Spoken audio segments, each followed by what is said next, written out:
rule of the establishment to divide and rule.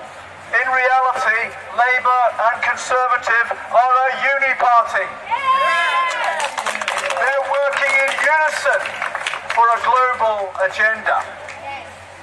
Opposing war is not an exclusive preserve of socialists, it's also a concern for libertarians, social conservatives, and any decent people. Yes.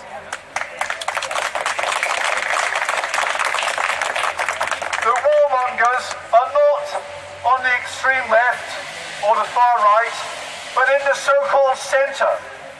This is the third way of Tony Blair. It's the politically correct orthodoxy, the progressive, virtue-signalling intelligentsia who cast themselves as rational, responsible, caring and green. They're none of those things. This is a place of snobbery, ignorance and hypocrisy.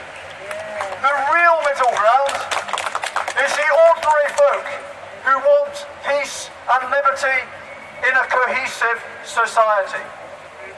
Back in 2016, in the EU Referendum campaign, I first realised that the left-right paradigm had lost its meaning. Pro-Brexit rallies had communists standing alongside UKIP supporters.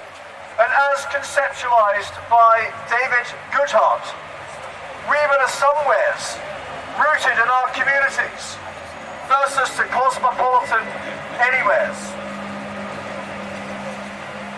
In the EU campaign, the BBC and cultural and educational institutions were blatantly biased. But it's much worse now with Ukraine. It's not merely imbalanced, nobody is allowed to utter a contrary opinion or to state inconvenient truths. The moral narrative, or rather the immoral narrative, is never challenged. Yet people are waking up, particularly in the USA, where the spectre of the Vietnam War has risen. A CNN poll this week showed a majority of Americans oppose any further military supplies to Ukraine. Whereas in Westminster, where not one of the 650 MPs has spoken out against war or pushed for peace, in America, two leading presidential candidates are on our side.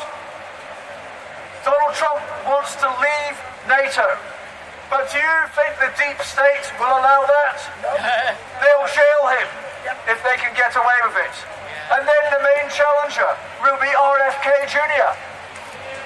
He's against the globalists too. But they don't jail Kennedys, they shoot them dead.